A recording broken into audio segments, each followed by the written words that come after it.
kwa bwino ione imene dziko lifunira ife tingotsatira momwemo.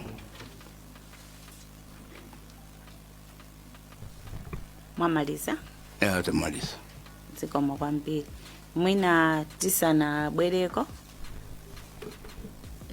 wafunse consultant athu kuti abwerepo ndingobwerenzanso kuti mwina mamembers akhale sure chimene mwayankhula. Mwanena kuti kuyambira February chaka cha 2025 munapanga concert Amatex kuti akuthandizeni pa ntchito imeneyi. Mu March momwemo anakupangirani ma terms of reference, and mu June 2025 inapangikako draft ya Asia. Komanso mu July 2025 yomweyo anakuchachani amepa kuti mulipire 10 million, ndipo kuchokera July 2025 mwalipira May 2026 ndalama imene anakuchachani. Si choncho?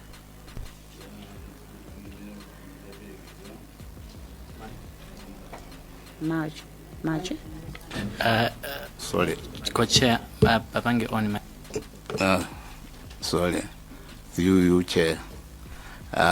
Ndami imene di idaberekedwa monga mmene mwafotokozeramu andi nkubirira ifo yoli sina bulinte komabe madetails yose mwatsatane alipo monga mmene ntchito idayendera. Zikomo kwambiri. Tikuyitaneni Mr. Robert Matengula kuti mutifotokozerenso inuyo ngati kadaulo pa nkhani ya malipoti amenewa zachilengedwe komanso miyoyo ya anthu pa kukhazikitsa kwa mafakitali, kuti munasatira ndondomeko ziti kuyambira pamene investor anakupangani approach kufika lero, kuti timve kuti ndondomeko zake zikuyenda motani. Nde tikukupasani inuyo bwaloli kuti mutha kufotokozera komiti kuti zakhala zikuyenda motani. Zikomo, over to you. Zikomo Madam Chairperson komanso co-chair. Ndizoonadi kuti mwezi wa February 2025 Antalimanja Holdings motsogoleredwa ndi Dr. Napoleon Nzombe anatipanga so contact. Ndunena kuti anatipanga so contact funa kuti ntchito imeneyi sikuti ndiyoyamba kwagwirira Antalimanja Holdings imeneyi inokhala number 5. Pa ntchito zingapo zimene agwirira factory imene kwa Asante, damu la Somba limene kwa Njemera, komanso machine opanga nzimbe ku Kotakota ndi ampungaso Kotakota. Zinde ntchito imeneyi inali ya number 5 chifukwa anati tana kuti tathandize. Mwa ntchito zonse zinachulazo zinaenda bwinobwino kumepako. Koma makamaka imene ili eroyi tukambirana eroyi atandifikira mu February 2025 tinafotokozera kuti ndondomeko yake ndiyo mweyicha timene atilembe project brief imene ipite ku Malawi Environment Protection Authority. Ikatumizira kumeneko iwo amayang'ana kuona kuti mufuna panga chiyani malingana ndi malamulo a Environment Management Act mwene wapanga ukaununi wa mtundu wanji. Ndiye tiyatumiza pa mu March pa 24 amepa anatiyankha mosapita wiki kutipatsa ma terms of reference kuntchito imeneyi pafunika kuti mupangitse pano environmental and social impact assessment kama kuti Asia malingana ndi mmene factory ikhalire. Ndiye mwezi wa April ndi May ndi umene ifeyo tinapanga mobilize timu yathu molingana ndi timu imene kuti tiyike pa kupanga kaununi ameneyi. Ndipo mu June ndi mmene tinatumiza ripoti yoyamba chifukwa ma terms of reference amanena kuti mukalemba ripoti yoyamba ya draft imene amuyitumize kuti ku secretariat amepa aione mwawoyambirira kuti kodi ikupanga alaini kapena ikulumikizana bwinobwino ndi zofunikira zimene anapereka yo ma terms of reference ndi imakhala yoti amaipanga review internally. Ndiye pa 5 July tinalandira makomenti amenewo amene tikuwatcha kuti preliminary amene ndi tsopano makhala ngati kuti afuna angoona kuti kodi quality assurance ili motani report iyo. Titalandira office kwathu titayamba kwakwira ndi kwapanga address kapena kuti kulembalemba zimafika kulembazo kuti report iyo ikhale molumikizana ndi mmene amepa amafunira. Ndiye report iyo tinayilemba patafika pa 9 July tinapemphanso amepa kuti atipatse invoice yokhudzana ndi kuti akaone tsopano akapange review report iyo chifukwa malinga ndi malamulo pali gazetted ndithu malamulo na kuti project kaya kulu motere malipira mtengo wake so motere ndiye mtengo wake una 10 million. Amepa anatipatsa invoice imeneyo ndiye malinga ndi contract yathu ifeyo Amatex ndi Mtalimanja Holdings Mtalimanja amene kuti alipire ndalama imeneyo kumepa kuti ndondomeko izipitirira.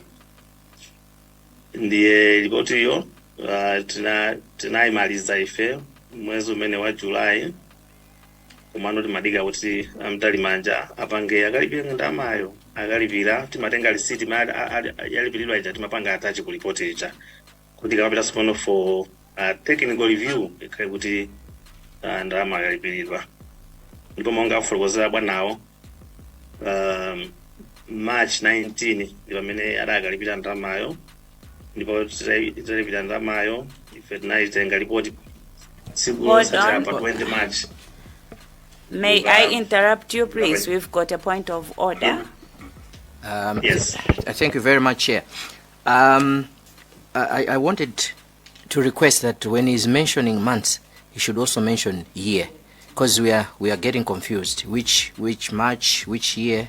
You told us July, 5 July, 9 July, now March. So for us to follow up clearly, maybe if he can be mentioning the year as well.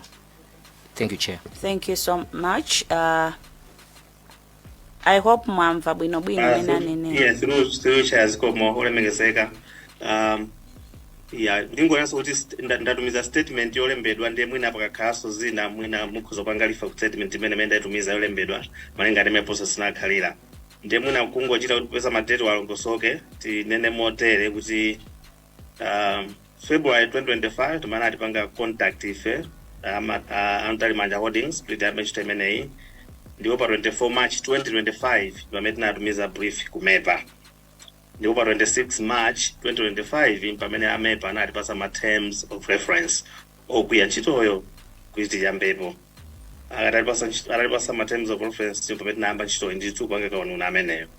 Ndiye kuchokera April ndi May 2025 nakati tsopano kuyika timu yathu imodzi kupita kumaloko ukapanga ma study or ma investigations osiyana kuzaniza chilengedwe zakudza bwanji anthu kutenga information imene ili pa malopo kuti za chilengedwe palopa zili motani anthu ali motani komanso kukambisana nawo anthu osiyana mpaka na kulowa district council kumene.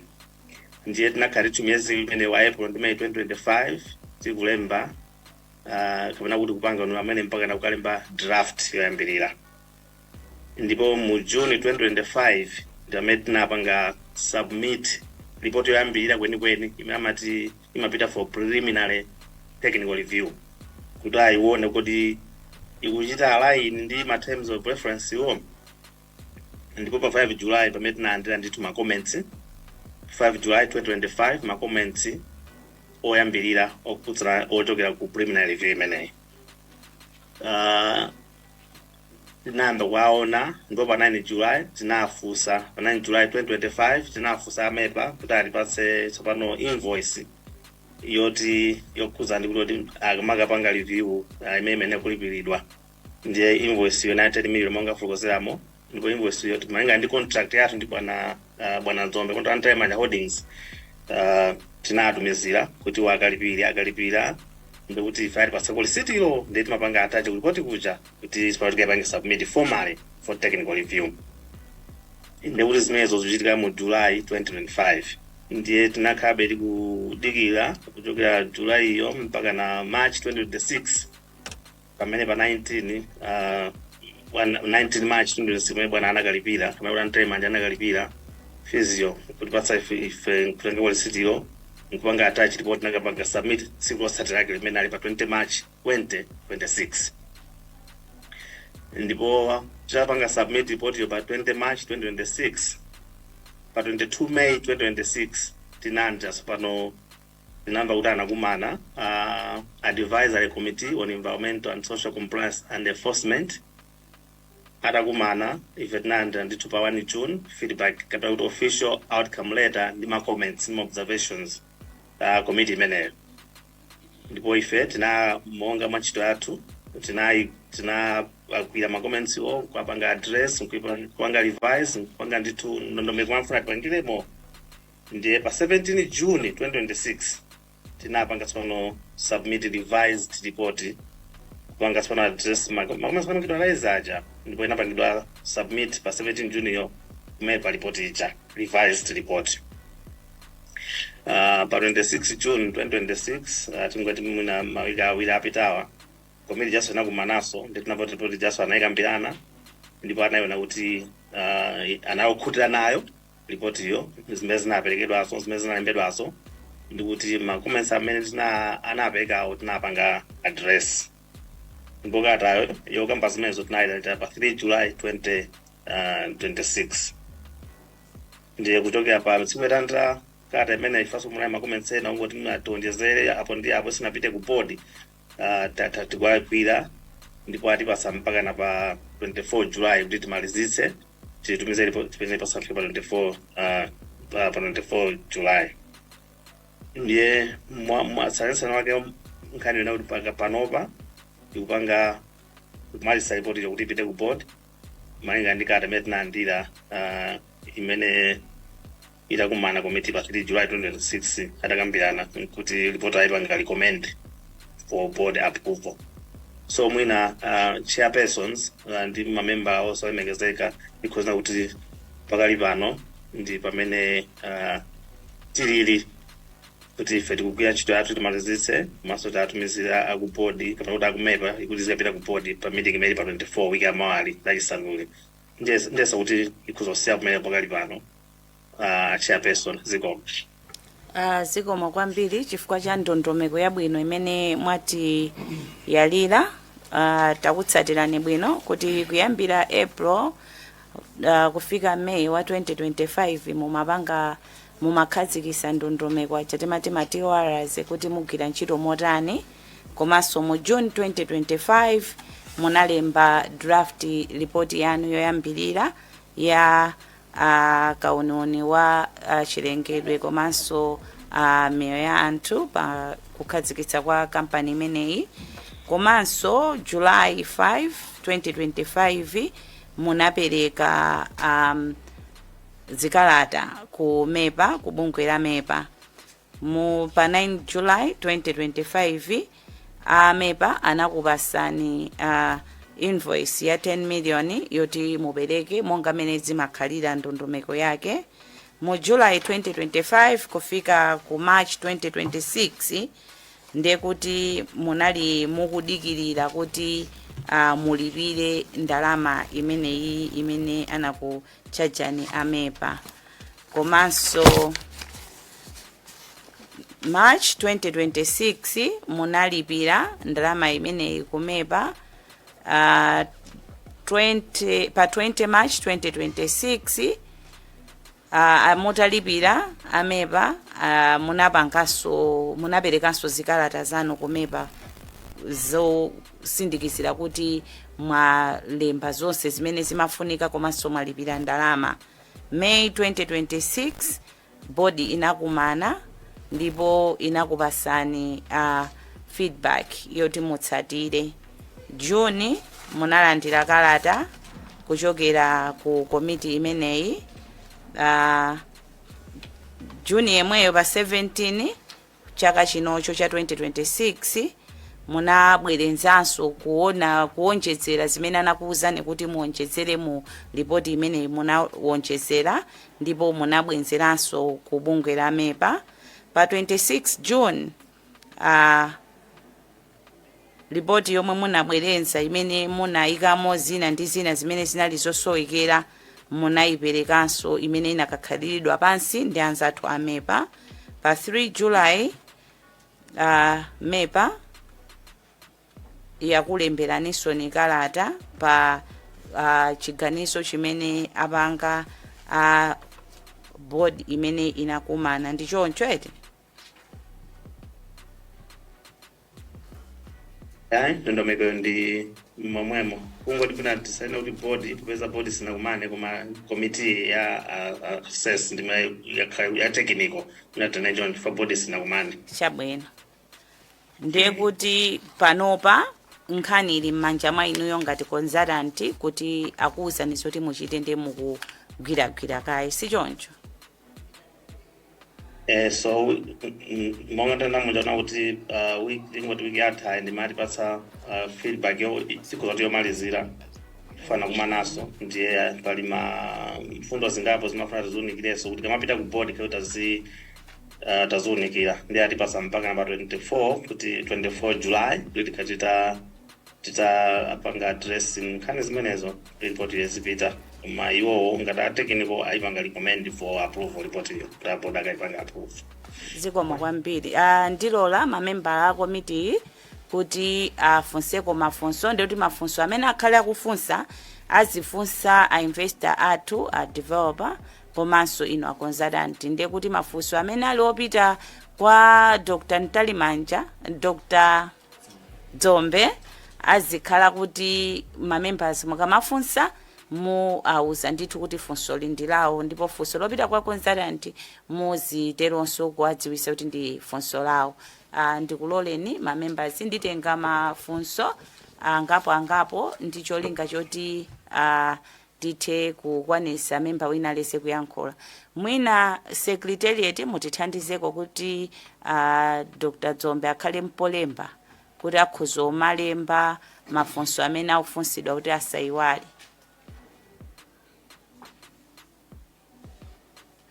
Nditenga mafunso 5 oyambirira nditenga ku Mangochi South, kenako Kasungu Central, Nsanje Central, paja Mangochi Mkungulu, satili Kungulu, Mkungulu, then Right Honorable there, ndiye kuti mwina tikhoza ungomaliziratu Rumpi then Mwanza. In that order, please. Tiyambira ukuko mukhozo yamba kufunsa mafunso zikomo. Thank you, Chair.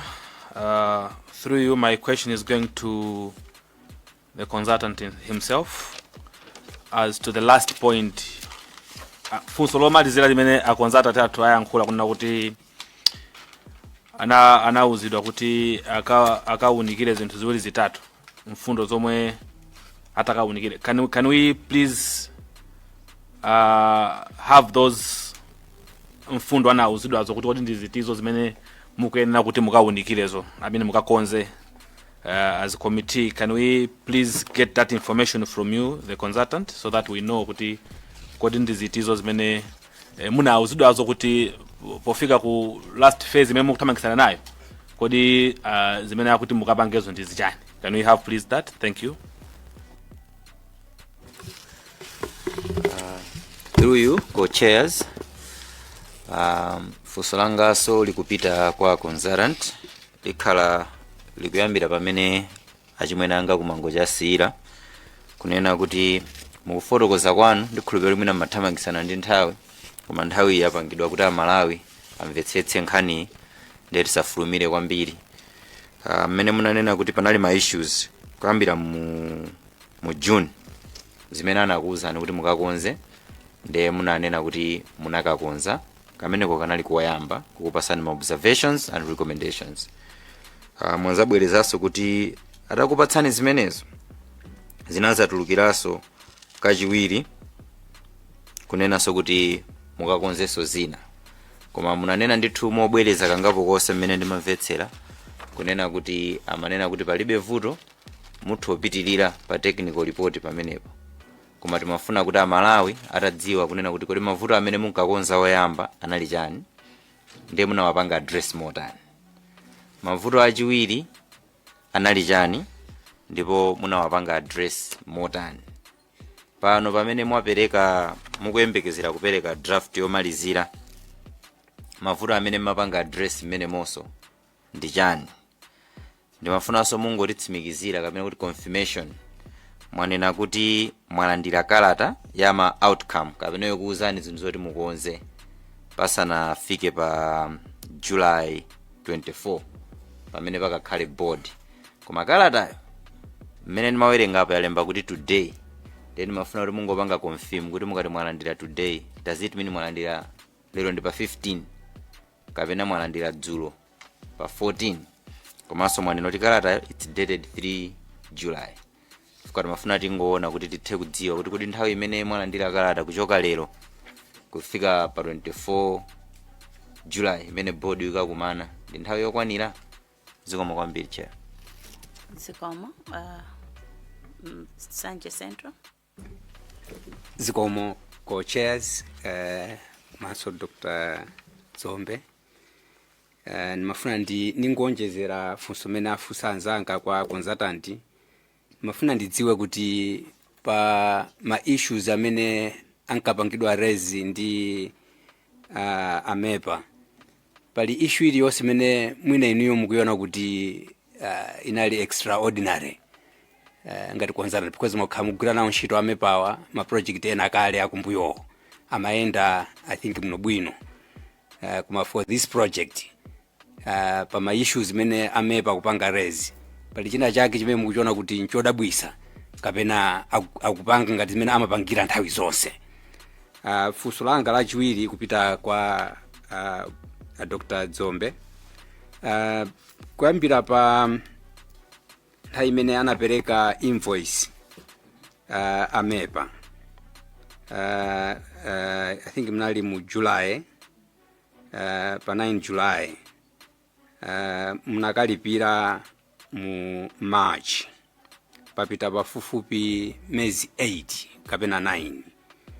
Mafuna ndidziwe kuti muna panali china chake chimene chimakupangisani kuti mukukayikira ukalipira. Sorry for interruption, Honorable. Mwina po fotokoza pamenepo mutasindika chifukwa zaka ziwiri zosiyana ndi mukamawafunsanso paoneke kunena kuti gapu yomwe yadusapo ndi pafupifupi ni mezi 9 ndi mwina mutatsindika muzitchula ndi dzaka mukamafunsa mafunso. Ayi, ndamika chair. Manena kuti invoice amepa anapereka mu July 2025. Kuma atuza kuti anakalipira March 2026. Ndikuti panapita nthawi ndithu. Nali ndi chidwi kuti dziwe kuti kodi mwina ngati investor panali china chake chimene amachiona kuti sakusangalala nacho kuti imeji ndi chani. Kuti mwina chinthucho chikupanga chikukhudzaso anthu ambiri amene ali ndi chidwi chofuna kupanga invest. Temuna mutati masula zitithandizira kuti kodi ngati nyumba mwina tingapange recommend zotani. Zikomo kwambiri.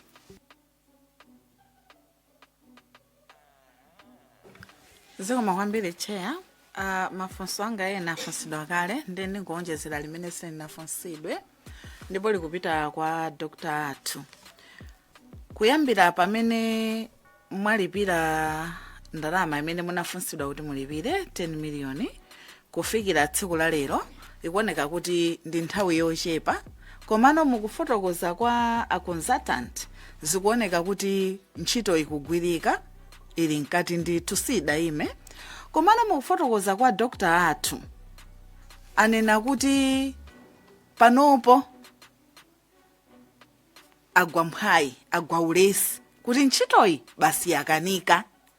Inetu pamene pandikuona ngati pali nkhani ndiye ndikufuna ndidziwa kuti chimene chapangisa Dr. wathu kugwa mphwayi kugwa ulesi kuti ntchito yakanika ndi chani, pomwe a consultant akuti ntchito ili nkati ndipo ikuyenda. Zikomo kwambiri chair. Zikomo kwambiri chair.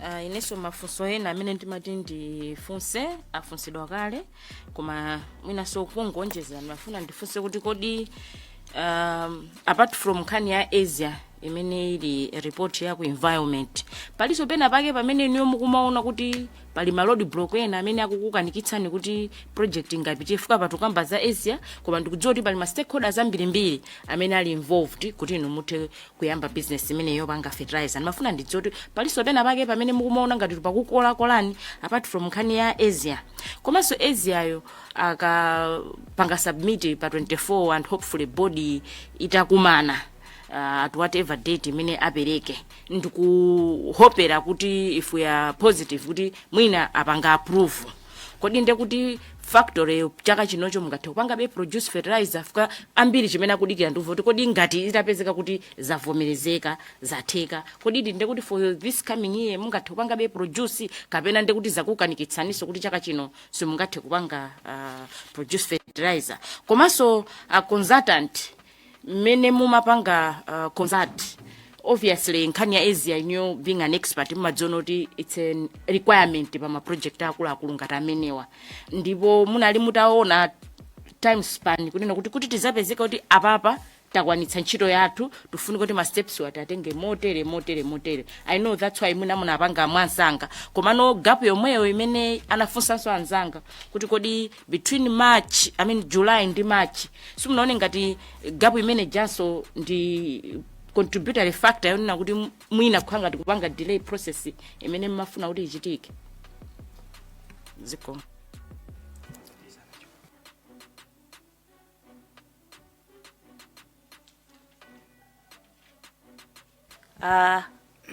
I already recognized the two honorable members, but let the consultant and our investor at Yankego Mafunso, Amena Fonsidwa, and then we'll come back for the last questions.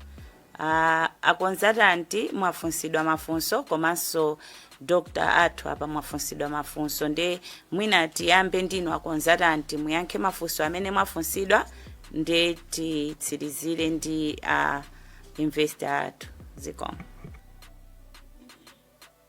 Ziko, Madam Chair and the co-chair, but the honorable members as well. Tinaanza nditu ma comments osiana. Ma comments amenewa ama utsa mbali zosiana mbali za chilengedwe kodi mukazalika fertilizer yo mukazalika fertilizer yo ma waste atizaenda bwanje chifukwa fertilizer pamakhaso ma waste amapangidwa generate from process imeneyo ndipo anthu mafunso ambiri okhudzana nkhani ya waste management uchitaso kuti nangasi mbali imeneyo pali chilengedwe yosiyana kukhuza adoti mitsinje makamaka mtsinje umodzi wakang'ono muli pafupi komanso nanga mpweya umene chifukwa zakhaso mwina mukamanga fertilizer kumakhuza matukaso mpweya wina kuchokera mu process imeneyi ndiye nditu nkhani yokuza ndi waste management inayi ndi chidwi kwambiri ndi anthu amene apanga report imeneyi so adafuna kuti tionetsetse kuti taipanga address mokwanira bwino nkhani ya waste management inaloyamba.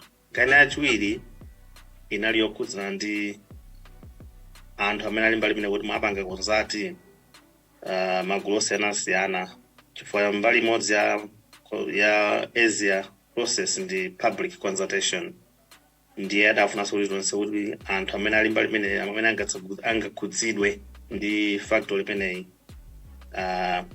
akhe kuti tapanga consult mokwanira bwino ndipo fundo zawo kapena kumavuto awo kapena kuti nkhawa zawo zimanga zipake raise tazipanga consider mulipoti azipanga address mulipoti imenemo. Nkhani ina imene inazatulukaso ndiyo khudzana ndi kodi matiyo akazichokera kuti fertilizer ayo ndi zimene zinazipanga address ndithu mulipoti ma comments fota makha members osiyana ndipo ndithu ndingapange group ndithu kuti waste management material sourcing consultations anali tumene mwanepo ndithu ambiri kuti koma onsewo tinapanga address ndiye itabwera outcome yadzanazanali chifafuso kuna kuti pali ma issues mwina amene ali ngati extraordinary koma mwina ifoti olemekezeka mwina ananzafusa kuti mungati guide ma comments ngati alipo ndi kuti akabwera nzathu mwina akumepa na oso nthawi ikafika ata mwina akhozopereka nafuso tikhozoperekaso tikhozotumizaso outcome letters plus ma comments onse kuti muapange nanunso mukhozopawaunikira koma panalena mana extraordinary mwina not necessarily extraordinary from what mwina zimene takhati kupanga mbuyo mwifa iyi ndi project mwina kwa ifeyo ngati matex ya number 4 yokhudza ndi fertilizer imene takhati kupanga factory number 4 imene kupanga ina panopaso inkati ina tapangako chakumachingawo so sikuti nzachenda kwenikweni kupana ina cha extraordinary kwenikweni from ma comments koma mwina imene nkhani imene ndi apasire bwana fantawo imekangani kumabwera ndikuza ndi malo inde ndi anu koma bwanji simupeza title deed ndiye mwina bwana anakuti ine ndipanga title deed kuweza ndinatangwana kaende zina zimene ndikupanga pano ndi tensa machine ndipange zimenezo so anaoneza kuti nkhani ya title deed apanga koma ndi comment imeneyo so yabwerabe mu comment onjesera amene apanowa so mwina tikhala nawo basi bwana kuti tiona kuti khoza kuipanza bwanji koma ndimwe ndiona kukhangati kuona ngati yabwera mwakawiri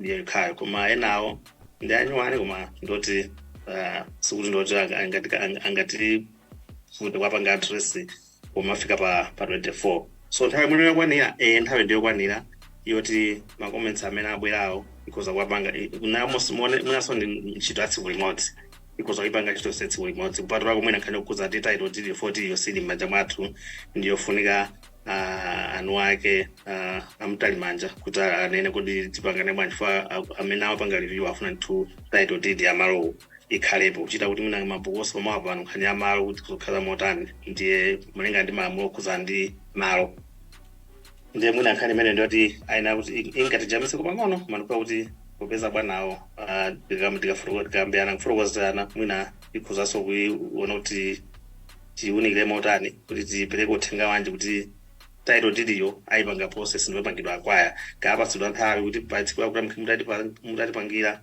mwina chikuzokhala mwina chimene chikhozowalimbitsa mtima apanga review kuti yayi title deed ya malo tizayipanga process olemezana nafuso kuti nkhani ya ma timelines kuchokera July chaka chatha kufika March chaka chino 2026 kuti mwina yayo inapanga so mwina affect magwidwe anu antchito kuna report osati kwenikweni ifuna kuti ife amene mati July 2025 na report itayimaliza ndipo ma preliminary comments tapanga address tililede kuti ipange submit koma kuti popeza kuti singapange submit opanda kuti yakalipiridwa then chokidanga kaso jenka kudikira kuti ikalipiridwa ndekenaka ife titenge tizipitirira koma kuti process yathu makamefika tolemba report kapena kwakakawani kunati kuza nthawi imeneyi ayi sinatikuza kuti kwefe nthawi imati July inayo titamaliza kale ndiye ntchito imeneyi ndikupa kuti mafunso amene anabwera okuza ndine Madam Chair ndi 4 amenewo awiri okuza ndi ma comments ma issues ena okuza kuti ena anayo extraordinary kapena ndi nkhani ya ma timelines ndi mwe amenepo mwina ngati pali sinankhe because kumbuzidwaso zikomo doctor through your chair musana yankhe doctor akundikumbutsa apa kuti panali funso lina limene simunafotokoze kuti mwanena kuti you received today kodi today ndwalero today yo akhale chifukwa mina statement yanga ndairumiza around midnight secretariat today atanthauze dzulo pa 14 fameda ndila makometsa amene official sigom so mwina pamene tipange note kuti because panga correct today yo ndimona nditumiza dzulo kuma nditumiza lero chamma past 12 mama walero zikomo chair mwina asana yankheko doctor mukunena kuti ma comments a mu report yanu akutumizirani dzulo si choncho ife tandela official katayo dzulo koma katayo popeza kuna za ma office nayambira pa 3 July koma mwina kuti osaine amene akusaina ndi mwina itifike ife tailanda zulo pa 14. munayipereka pachani date Pa 17 June. pa 17 June ndiye mwalandira dzulo. Lero mukubwera kuno zikomo kwambiri. Doctor mukhoza ku Sorry, Doc, I think mukupanga responde kuti tisapange back and forth. The consultant wapangalifa funso lina kwa inuyo kuti mwina mungafotokozeso ndinu ndiye kupatula mafunso anafunsa ma members mwina funso lokhuzana ndi umwini wa malo timafuna kuti mungoliyankhira limodzi ziko. Through you, Chair. Invoice idabwera adi ya 10 million. Ndetse ndambo zifusa nekha kuti kwadino ita zinthu za kunyumba kapena zothandiza dziko la Malawi. Mozambique ananirana Davida. Nafotokoza kuti if you want to invest ndikupatsani malo ya ulele 5 years no msonkho chichonse chimene mungagule ni 5 years duty free. So kuno malo ni famu yanga imene idayidwa nditulizi koma naita misplace ma pepala yake nafunafuna yanisowa sonopeza nisowa koma didi nayo kumbuntima kuti idaperekedwa nthawi iyo. Ndiye tsopano mwana mwake 10 million kwacha ndiye imene mali kodi oloita support kapena tiyotseko capital imene tifuna kugwira ntchito ipite kuboma pachifukwa chimene chifukwa chake ndambokhala phe ndiye nitaona kuti sizingayende nitapandupeka 10 million ndimo mmene ndaperekera 10 million iyo chifukwa chake nthawi idadalika chifukwa ni masinkhasinkha zoti inodziwa kuti inochita ntchito ya kunyumba kapena yothandiza dziko. Kumbali ya chifukwa chimenecho chifukwa chache ngakhale pano basi kuti ndini mphamvu yeneyene yoti nikhozunena kuti Nkobwino University Malawi mofanana ni mmene zinthu zilili pa ground. So pachifukwa chimenecho pena nukana maganizo kuti pena ndikaita invest kunja kuti our environment is not conducive ifwa ngati tufuna chitukuko chitika mu Malawi ndoti panafunika tonse tikadagwirizana kuti zichitika chifukwa wano zithandiza kuchepesa ndalama zimene timaononga ngati boma upita kunja mwakagula fertilizer. 2 fertilizer kuti azifika mdziko pa nthawi yake imene alima maifunira. 3 ndoti itaso create ma jobs amene anthu pali pano salugwira. 4 ndoti anthu aja azibereka so misonkho kuboma. So munthu amene afuna kubwera sa solution yanthu imeneyo ndiye ampatsa so misonkhoso ndiye boma lufuna kapena silufuna. So zinthu zimene ine zinanigwetsa kapena zilizunigwetsa mphwayi nonilangisa nthawi monga amene nthawi yatalikiramo pachifukwa chimenechi ngati zonse zidakhala kuti waboma afuna kuti lipange ndoti zitenga kotsi pano nthawi pang'ono ifatsano pafunika kuti liyambe wodetsa zinthu zofunikira zimene zithandize kuti tipange fertilizer. Ifo panali povuta kuti tiwodetse zinthu zofunikira pamene kuboma kwadali mafunso kotero kuti zikhozochitika chaka chino koma mochedwa ngati zitakhala kuti boma afuna.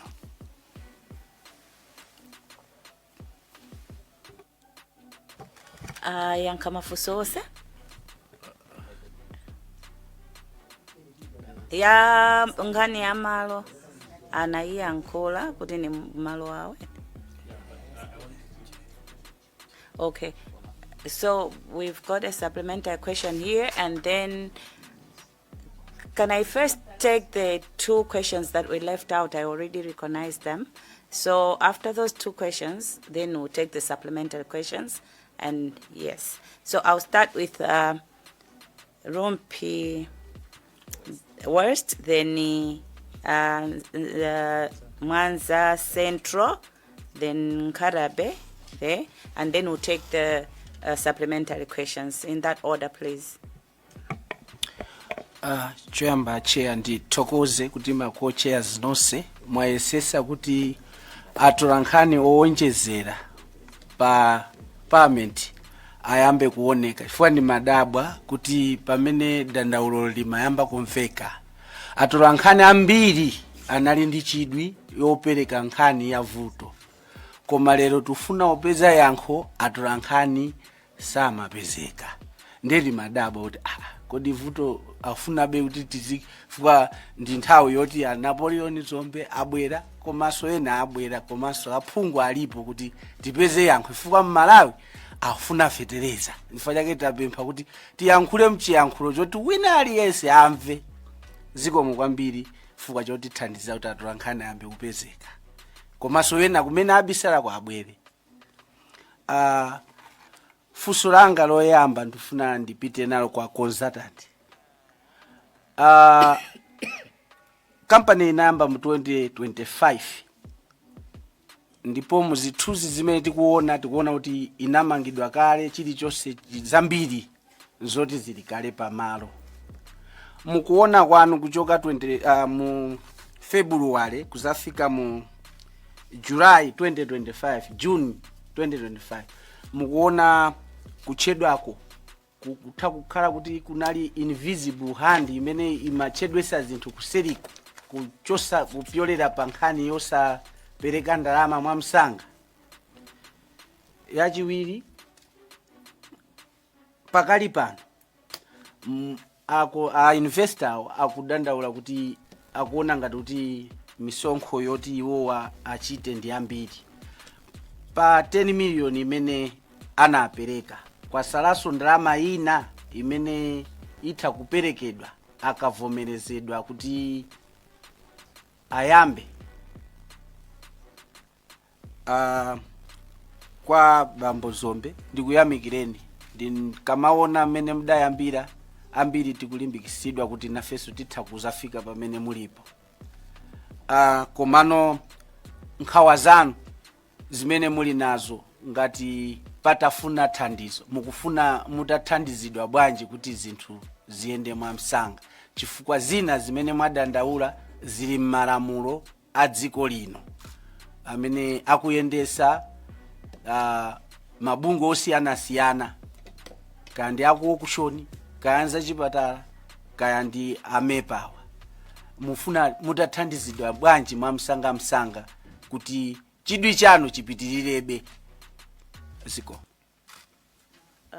Mwanza Central.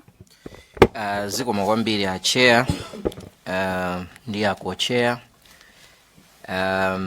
Mafunso ambiri afunsidwa kale, komano ndimafuna ndingo pambali pokuti abweretsa ma documents, because ndimafuna ndipemphe chair kuti makalata onse amene akhala akuyankhulana a consultant ndi MIPA atabweranso tiaone, ndiye tidziona kuti kodi iwo analemba chani, MIPA ayankha chani, ma issues amene amapangidwa reziwo ndotani. Zimene zozo tizione cholinga kuti ifeso tikhale ndi chithunzithunzi chonena kuti kodi chilipo china chake chimene mwina tikuyenera kuti tipeze chomwe chikuchitika, chifukwa mmene ayankhulira investor mwina akuzokhala kuti si investor oyamba ndi omaliza kukhala frustrated, ikozokhala kuti mwina mu system muliso ena amene so akhala frustrated chifukwa cha zochitika, ndeti tikhoza kuyamba kuonera pa correspondence yawo mmene akhala ikuchitikira. Komano chimene ndimafuna ndifunse makamaka consultant nchonena kuti mukuyankhula kwanu mwanena kuti amakupatsani zinthu zokuti mukonze. Ndimafuna ndidziwe kuti kodi kukonza kumene ndi nkhani ya zolemba zokha kapenanso zochita pamalo pamene pali factory. Komanso kungofuna kukhala ndi chidwi kuti kodi mmene imayambidwa kumangidwa factory nkuti nangasino nda consultant munapatsa advice investor ndinu kuti mutha kuyamba kumanga factory and ngati munapatsa advice imeneyoyo ndinuyo munali kuti mwakhutitsidwa kuti zonse zimene mayenera kuchita mwapanga ndiye ineyo ndimaganiza kuti ndifunse motero komano ma documents amene wawa atithandizira kwambiri chair kuti mwinano tidziwe kuti kodi pamene pali vuto lenileni ndipati kuti ma investors asamakhale frustrated mdziko muno zikomo chair. Zikomo ndi ababa ndikutenga mafunso. Yes, there is one more question there from Karabe, and then I'll take the supplementary questions. Thank you. Zikomo kwambiri chair ndiko chairs. Ine funso langa lipita kwa Dr. Zombe. Pa preambo yawo poyambirira anena kuti iwo akhala akugwira ntchito za charity kapena za chifundo kwa anthu. Koma anapitirira maganizo awo kuti athandiza Amalawi potengera kuti dziko la Malawi limadalira kwambiri ulimi. Ndiye funso langa likhala kuti fertilizer ameneyo mmene mumamuganizira inuyo popeza kuti fertilizer panopo akudula kwambiri pepani chichwa chandivotako. It's so expensive kuti Amalawi ambiri amalephera kumufikira kapena kuti amugule. Ndichifukwa tikuona kuti boma limapanga fertilizer kwa subsidy amenenso nthawi zina amavuta kuti alimi ampeze malingana ndi mmene zimakhalira za transportation kaya weather conditions. Sipano ndinene kuti pama packages anu kodi Amalawi ovutikira amene inuyo ndithu amene akupangisani kuti mwaganizire kodi mapaki anu mapaks anu kapena mathumba anu kodi akhoza kuzafikira ngakhala amene ali ndikobirira pang'ono chifukwa panopo alimi ambiri amapeza kuti akagula fertilizer wezesa amene nthawi zina sakwanira komanso sali sure kuti kodi fertilizer amene akugula ndi woyenera. Nanga inuyo pa ma packages anu popeza mukuganizira Amalawi kuti afikiridwe ndi ulimi inu mwaganizira bwanji komanso ndimati ndifunse kuti kodi muli ndi ma partners in this project kuti inu mukapanga fertilizer kodi amene asathandizire kuti fertilizer akafike kunkhata bi kuchanga ntole ukutali kuchitipa kodi inu mudzapanga bwanji. Lastly, project iliyonse imakhala ndi risk imodzi imene imachulidwa kawiri ma proposals ndiya opposition in the surrounding areas. Ndiye apapa pachulidwa nkhani ya malo kodi inuyo mmene mwayambira ntchito imene mwina mwapezekako ndi opposition ya anthu ozengezana nawo, is that proper chichewa, oyandikana nawo kuti kapena ena kamphekesera ndithu mwina akuoneka kuti iwowo they are not in favor kapena sakugwirizana nazo zimene mufuna kupanga. Nthawi zina pamakhala zifukwa, nthawi zina mungokhala basi poor attitude or poor mindset mwina kapena mwakumanapo nazo zimene zizi chifukwa kwa ine ndiona ngati nzofunikira kuti chitukuko chikayendendera ndiye kuti ma issues ngati amene wawa project risks aina kuti munthu apange address pa anthu amene mwina sakumvesesa chimene mukufuna kupanga inuyo mdera limenelo. Zikomo chair. Thank you, Honorable. Mafunso ayankhidwe ndeti malizitse ndi ma supplementary acha pepani mafunso acha achuluka moga mafunsa tentichepetseko chifukwa kuti tikuchulusa kamba nkhani nde olotsatira funso lakhozo daya kosaona kuti funso kweni ndiliti ndeti tamachepetsa mafunso athu kuti amene akuti yankhawo athe utola mutu weni wa funso limene tikulifuna komanso tisunge nthawi chifukwa kuti stakeholder wathu wina ali pafupi so kuti alowe. Zikomo.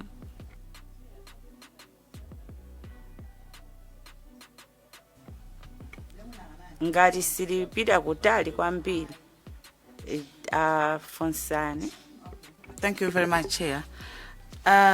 Firstly, I want to join Mwanza, is it Mwanza Central, for asking documents which have been changing hands between the consultant, MEPA and other stakeholders.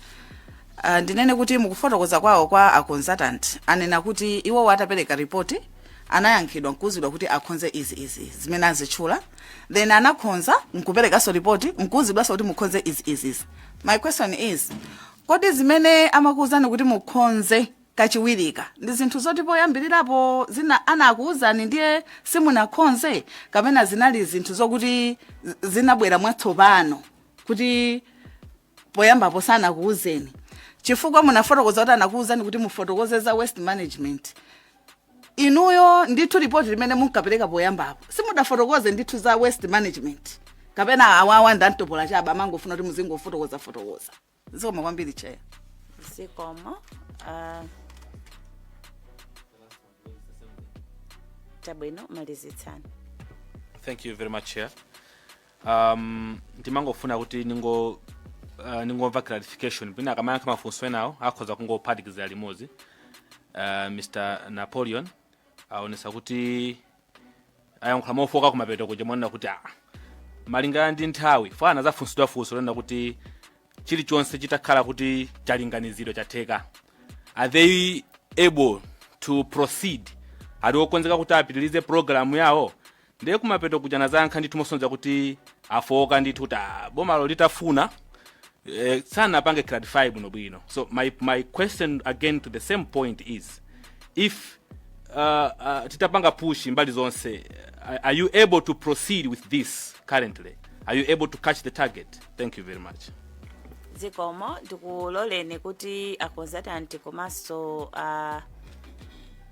Dr. Dzombe kuti muyankhulepo pa mafunso amene akufunsana apo. Zikomo.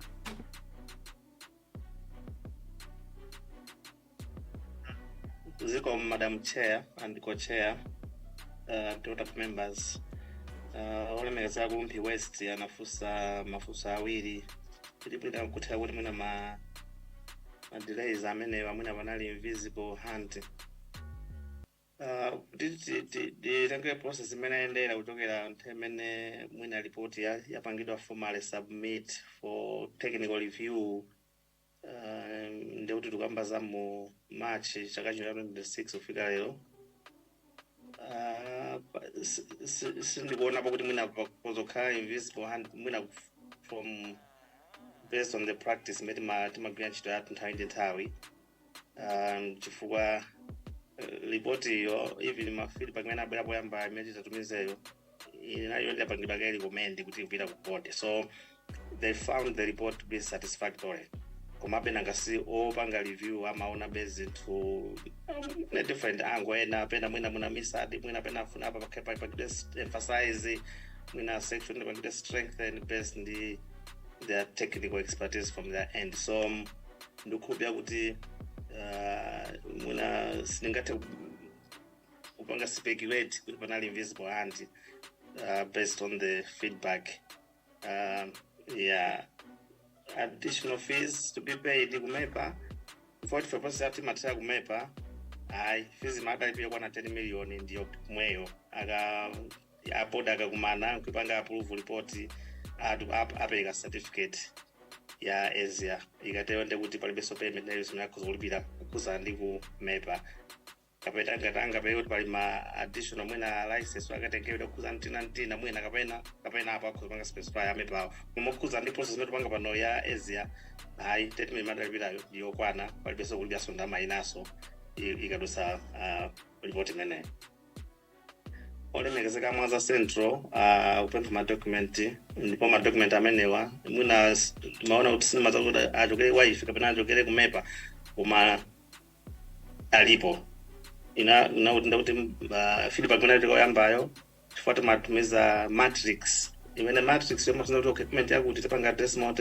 motere zonsezo zilipo timatumiza kumepa ndi kuti kozopanga so submit ku secretariat kuti anthu azione.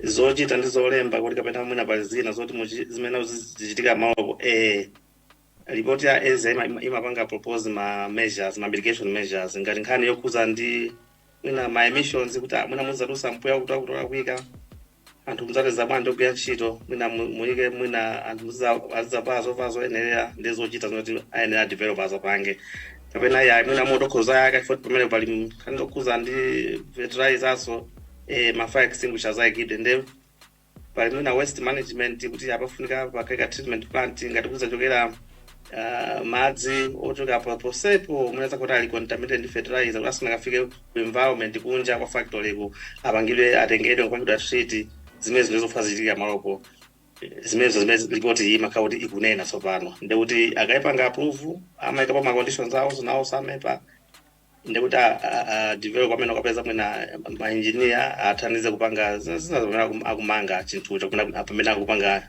proceed ndi implementation ya project yawo. So kupota pazolembazo muzolemba monso makazuza ayina kuti achite ndithu pamalopo mokhudzana ndi zinthu zimene zikhuzokhala zotiziona ngachilengedwe kapena zononga moyo ya anthu tamakhala ma mitigation measures nene choncho. Munakamaka kuti munapatsa advice yokhudza ndiko pitirira kapena ku construction ife simapeka advice yotero ifuna kuti malinga ndi malamulo amepa to proceed with project ndo zimatenga kuti mwina amepa apereke komanso mwina ndikupewa pali ma stakeholders enaso amene amatenga nonso gawo pa nkhani imeneyi kuti mwina ena akapezeke onso mwina kapena permit kapena license wina kapena sanambe production zafuna sona katenge nde mwina ife sitingapereka advice ngati imeneyo chifukwa advice yo ipena ichokere malinga ndi mamwe amene kuti aboma ndi amene anene kuti ayi pano mapanga izi panganiza kuti malinga ndi mbali yawo ya agency imeneyo kapena kuti ministry kandi tingote MDA nayo kumene izo zimene zizokhuzidwa. So ife kwathu nkungopereka advice pano ulangizi kuti ayi pano tembeni ripoti panafunga zakuti timalize titere akayipanga approve zinazo zimakhala developer ndi zimene kwina kwena mmene opitaso kuti mwina ntchito izikhale kupitirira. I think mausamkhala besai ine kwenikweni koma mwina akumangochi nafusa mafuso kuti nkhani za waste management mwina zimene zinatulukazo kapena mwina pane makumentena amene abwezedwaso ntayiona dzulo feedback imene abwera nkhani imene mwina yakingati abwezedwapo ndi nkhani yokhuzati malo faida abweraso koyamba ndidayiyankha koma be opanga review akufuna be kuti pakanakabe title deed ndi imeneyo ndimene ulangati abwera mobwereza. Nkhani za waste management izo tinazifotokoza amene tazifotokozeramo ndi ulangati akukhuzidwa fonse panabwereso kumene tinaliyonse imene ndaonera kukhuzana ndi nkhani za waste management pakali pano. So imene abwerezapo ndi nkhani yokhuzana ndi title deed imene kuti ayipanga ayikambaso kachikuti ayinde mwanena kuti apanga koma iye tikanakonda title deed iyo ikhalepo ndimene ndolangati abwerezedwa mu kata yachiwiri ndiye mazinazo zaperekedwazo ndizochepa ndilanga kuti ndisiku limodzi likukati ntchito imene tayigwira kumalizitsa. Madam Chair ndakocheya mwina ndiyimire pamenepo zikomo mosunga nthawi Dr. mutiyankhirakonso mafunso otsalira aja kenako zatenga mafunso omaliza kuti timalizitse. Mwafuna ndi funso loyamba nukhulupirira investor amakhala ni capital imene amembekeza kuti ikuzikwanira upanga zimene aluganizazo ndetso pano mafizi ena akamabwera ndoti amatenga ku capital ija kuti investor alephere kumalizitsa ntchito ija chifukwa choti ndalama zapitako. So zimene nikadaona ine wakakhala kuti tikufuna ma investors ayigwire ntchito kunali walwala ma investors kuti tithandizane nawo koyambirira chifukwa ntchito iji ikakhazikika ndoti ndiye imene zipereka misonkho yopitirira ndalama iyo imene lofuna yoyambirira ifo yoyambirira timati seed money. Ndetso pano seed money ija kuti kozala ntivayeka ali mafizi yake ndoti awaso waboma amene ali meba ndoti ali mafizi yawo ndoti kachoka pamenepa ndoti baliso mabunga mbirimbiri amene amafuna mafizi ndithu koma ntchito iji sadayambike. Ndetso pano momoti tikadati mwabweresa maganizo abwino tiyeni tithandizaneni ntchitoyi ndetso pano ntchito ijo yoyenda ndoti sano mafizi aja nomalanda ndoti mafizi aja akhuzolandidwa for life chifukwa kuti ntchito ijo yoyenda koma tsano ngati ilandidwa ku seed money ndoti sano mepo pamene bena pamayita ngati kuti sitipaona kuti pamathandiza kuti munthu woyamba kumene fo munthu akamayamba sikuti amakhala ndalama zokwanira koma mangokhala nayo ndalama mwina yoti ayambire ntchitoyo. Ndetso pano funso lachiwiri limene linafunsidwa linaliloti mmene tidayambira ntchitoyo. Poyamba tidakhala nawo maganizo ndoti tidawoda mashini, ndiye mashini aja atabwera ndoti adabwera malole yopitira 18. Tsono adabwera malole 18 ndoti warehouse yoti nkusungiramo ife tilibe. Tsono peza tilibe tipanga bwanji, ndiye tsopano ono wake wakuja odatipatsanso madeti yonera kuti yoyambira deti yakuti fika tsiku lakuti masiku amene atakupatsa yoti ikhoza store. Koma ngwadzapita madeti awo ndoti mwene udzapereka extra charge kuti odzabwere iwo. Ndiye nchifukwa yake poyamba daona kuti mpofunika kuti chifukwa yoti tilibe posungira, pofunika choyambira mashini wazike okazika tite cover kuti anganyowe ni mvula, ncholinga chofuna kusamala mashiniwo.